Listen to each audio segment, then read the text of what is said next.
Hey guys, Kev here, and it is Collection Diver Debrief time. I've been doing these by myself. I wanted to at some point maybe see if I can get Brent on. Maybe we could do a live stream after a dive, but there's so much work that goes into the dive for him. He's doing all the editing on his end. I'm not helping with any of that. I would if I could, but it's really just stuff he has to do. It's on his channel, and he's the one who's the whiz with the graphics and everything. And then he's also driving. In this case, we went and did a dive of Lewis's collection, Addicted to Knives, which was awesome. Thank you, Lewis. And that was like an hour and a half for Brent to drive. So again, he wasn't going to have time to come on after that. And I didn't have time either. I mean, I had to rush home and then, take care of the kid and have dinner with the wife and everything. And just, it doesn't really work out where we can just jump on a live stream right after spending 5 hours somewhere, right? So, anyway, we did Lewis's collection and it was an absolute blast. So, it started off with me feeling like absolute piss today. It was terrible. I got up early this morning with my daughter. It was fine, right? And then at some point around like 10:30 or 11, 10:30 or 11, I just started feeling really weird. Like, not like, I don't know, it wasn't even stomach stuff. It almost felt like anxiety, sort of. I just felt really weird. I hadn't slept much because the night before was on the edge. I was up till like 1:30 and then got up at like 7:30 with her. That's not really, it's still like 6-7 hours of sleep. Should have been fine. But I had this one piece of jerky before I started feeling weird, and I wonder if that's what I just like randomly ate this one piece of jerky. It was this random brand, and it wasn't Mateo's. If anybody's watching this who knows Mateo, it has nothing to do with him. And I'm wondering if it just something was up with it, because I took a nap at like 11 to 12, and then I got up, thought I felt a little bit better, took a shower, got ready to go. Then I was like, and I really was struggling on the way there. I got there, and you can ask Lewis and Brent. I was like death. Just didn't feel right, and I'm like, I just kind of wanted to stick it out. I thought maybe like I was just feeling anxiety about the dive, which I don't know if you guys know. I don't really have like anxiety issues, but like if you've ever had anxiety or know somebody with it, you don't control what makes you anxious. Like but it wasn't like afraid of going there. Like I wasn't worried about it. I was excited for it. Like I love those dudes, right? But I didn't know if maybe that's what it was. So I was like, I'm just going to go and it'll probably be fine, right? Well, it wasn't at first. And then, sorry for the whatever, but I went to the bathroom at one point, and like 20 minutes after that, I felt much better. And I was chugging LaCroix and bubblies while I was there. And all of a sudden, I felt so much better. I mean, you can ask them, or you might even be able to see it in the video. I don't know. But, like, I was, like, back to normal after a certain point. So, anyway, I'm happy about that. But his collection was awesome. It was very cool to dive because it was different than the other collections that we have done so far. Together, we've done Joe's collection, my buddy Joe around here, another local guy. Well, they're all local. It's kind of the whole point. And we did Corey's, Stafford's EDC. We did his collection. And both of those are kind of like, those guys have refined their collections to be more just like high-end stuff. They both have sprinkled in there some budget stuff or stuff they've had for a while. But Lewis's collection is all like, it's not all budget. He has plenty of budget stuff, but it's a lot of like mid-tier stuff. You know what I mean? It's a lot of that like $100 to like $300 range, where Corey and Joe are like, they've gotten to the point in collecting where they've consolidated that type of stuff to get the more high-end stuff, right? Like Rosie's and custom stuff, CKFs, whatever, right? And Lewis is at the point in his collection, or just that's how he likes to collect, where he's still really checking out a lot of the mid-tier stuff, which is really good. That's my sweet spot, honestly. Like, I love those really high-end knives. I don't want to say really high-end, because there's guys who collect thousands and thousands of dollar knives, right? But like a knife like this, right? You know, it's probably like a $800 knife roughly, is so good. But I really think the sweet spot is like this range right here, like the Sharp by Design Mini Tempest, made by Riot, designed by Brian Nadeau. It's a $425 knife.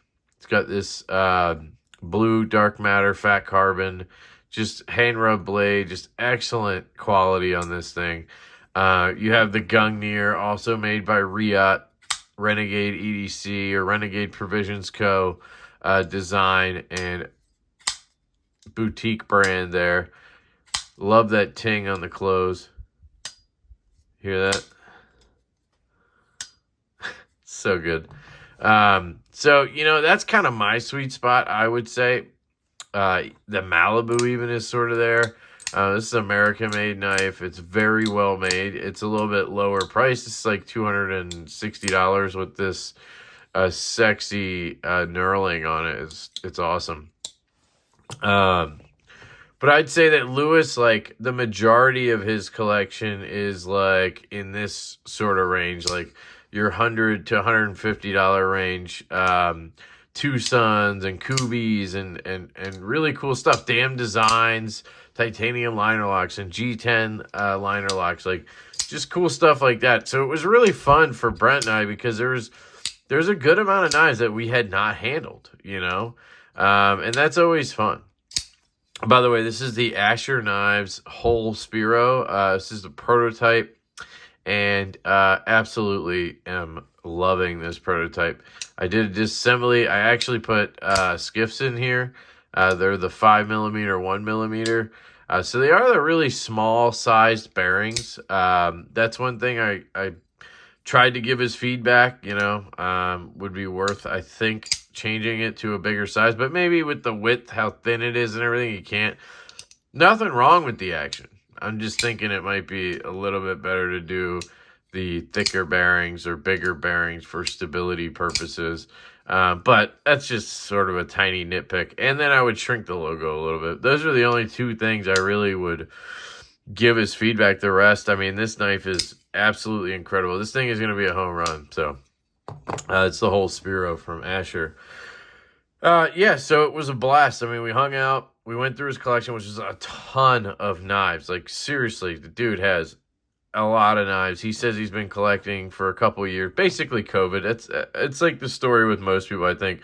We all were sort of into knives. We had like 5 or 6. And then COVID hit, and we turned into maniacs. Like, it just seems like that's kind of what happened. I know there were people who were into it before, but I think the majority of people I talked to got into it hardcore when COVID hit. This is a cool story here. So last night I had On the Edge, and we had on the Knife Modders, and they really helped me a lot, guys. I bought a TS Prof sharpening system. It's the 360 Blitz or Blitz 360 complete package, or whatever it is, on their website. It was like $460. I think they said you should just get the regular one for like $350, because this came with a strap, a marker, and like an angle cube. You can get all that for like a lot cheaper, but I don't know. It's nice. I have everything I need. Anyway, they gave me sort of a crash course. And guys, I have never used a fixed angled system before. Never.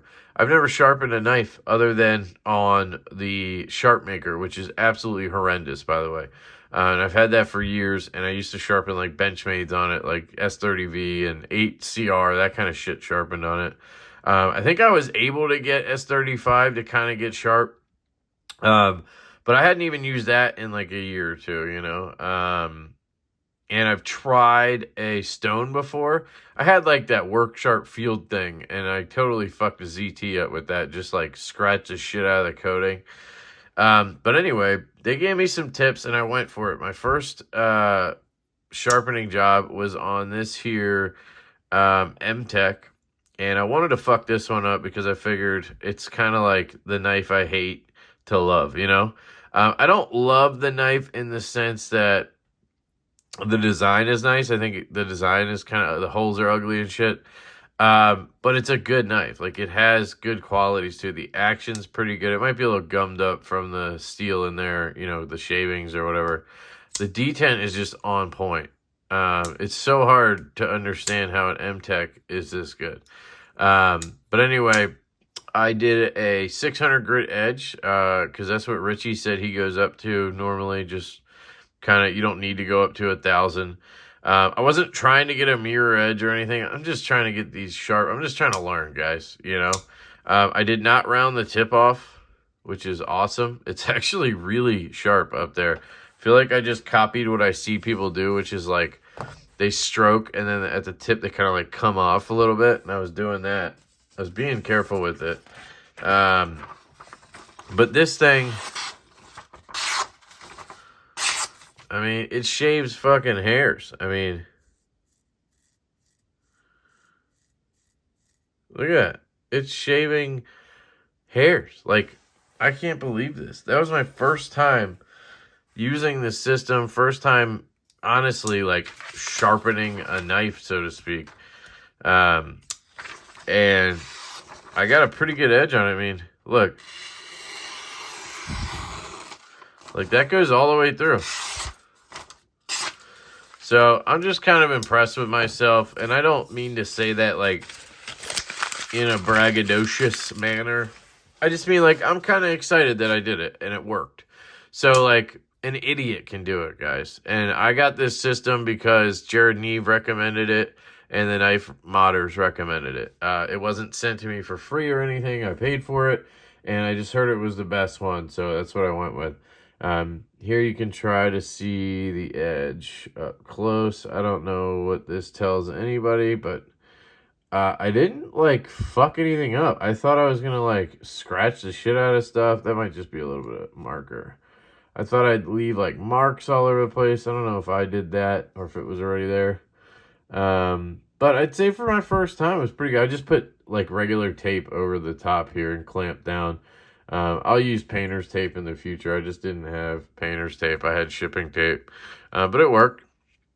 So I think I can sharpen my knives now, which is pretty cool. I mean, I'm not going to, like, start sharpening nice knives. Like, I'm going to keep trying on the cheaper ones until I get a good feel for it. But I thought that was a cool thing to share. And then this is from Evan. This is from Knife Ninja EDC on Instagram. He's a good dude. He's a good buddy.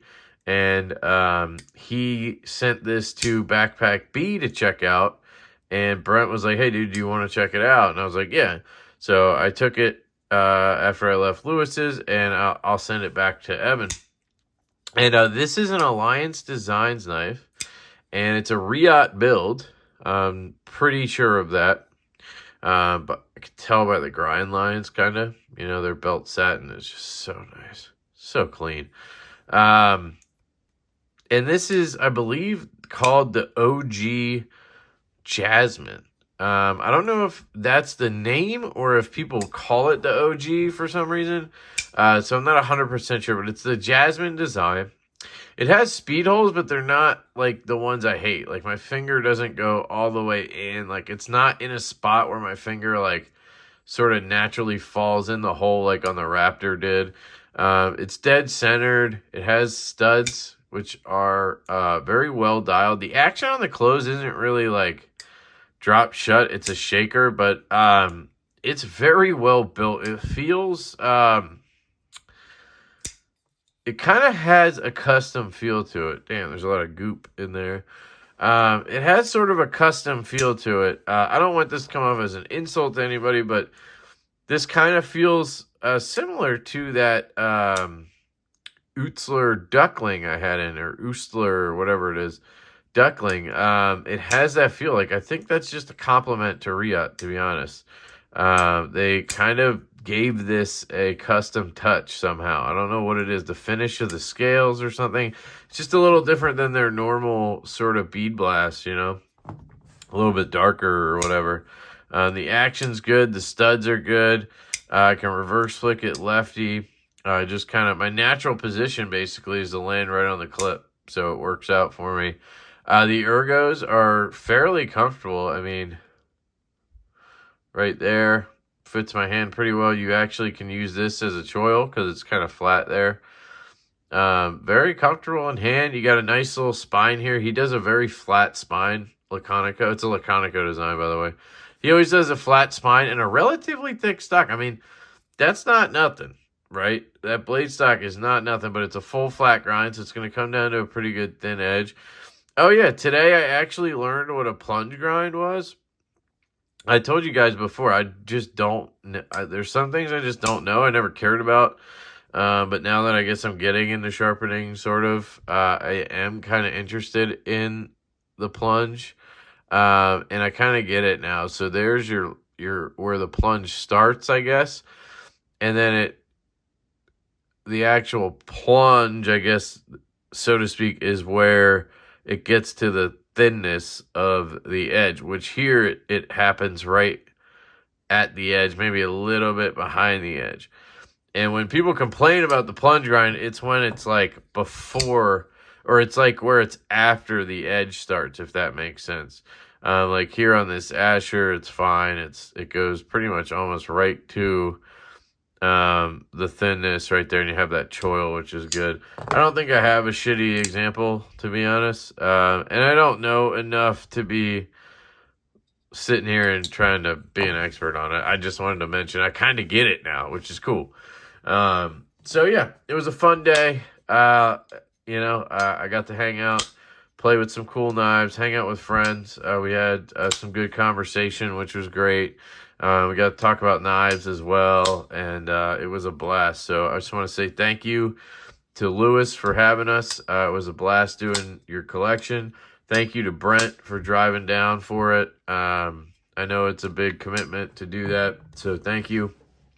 And thanks to my wife for letting me, basically helping me out at least with the kiddo while I'm gone. So yeah, that's really it, guys. I just kind of wanted to go over the day and talk about it, and then yeah, that's it. So what do you guys think down below? Are you gonna get into sharpening? Are you already? I know a lot of you guys are, and you probably were just waiting for me to sort of get into it. And I'm not like gonna sit here and say I'm like totally down the rabbit hole, but I gotta say, I feel a lot better about it now that I actually tried it once and did a decent job. Like, for not knowing anything, and you guys know I'm not, the sharpest tool in the shed, to be able to throw it on a fixed system with very minimal knowledge and just from what I've seen in the community. Like, I don't watch sharpening videos. Like, I rarely have ever seen a sharpening video unless it's like Jared did a video on something, like Jared Neve. I just don't, I'm not into the sharpening stuff. It never was really interesting to me. So I don't have all this like pent up knowledge of it or anything. Literally the crash course I got last night, and then, common sense and things I've seen maybe over the last year, helped a lot. And even with that little bit, I basically got it done. Like this, if you needed to sharpen your knife, this would be 100% a good edge. Like, it would be nothing wrong with it. So I'm sure it's going to get tricky depending on the knife. I did have some things I ran into, like I didn't quite understand where I was supposed to clamp, because it seemed like the tip end was like really close to the clamp. And then like when I was trying to get the stone, at one point I was like hitting that clamp thing and I had to readjust it. And then there were times while I was sharpening where I was hitting like the frame of the TS Prof, and like, so I don't know what that's all about. I thought maybe my angle was off or something, but I had checked it and it was at 20. So I don't know. It's probably just technique. Like, you probably just need to learn when you're on this end, you use this part of the stone. When you're on this end, you use this part of the stone. I'm guessing that's what it is. And that's stuff I'll pick up, but like those are, you know, that's stuff you'll learn. I don't know what going up to 1,000 grit edge would have done. I don't know if that would have just given it more of a mirror or polish. Like, obviously, the mirror edge comes from not just going from low grit all the way to this high grit. You have to do it right. Like, obviously, you got to knock the burr off.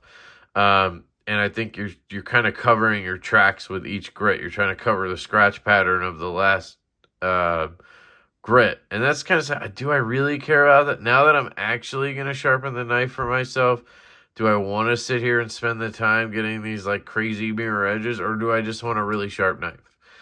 You know, and the answer is I probably just want a really sharp knife. I do think on a knife like this, you know, having that mirror would probably be nice.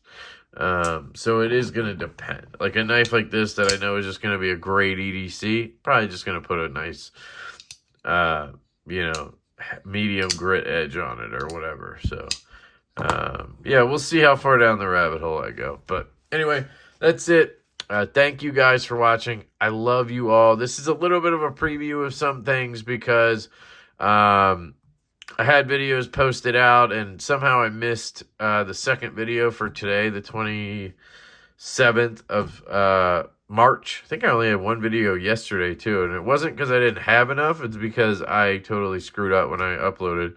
So I'm booked out 2 videos a day through like March 8th or 9th. But I missed these 2 days. I only have one video for each day.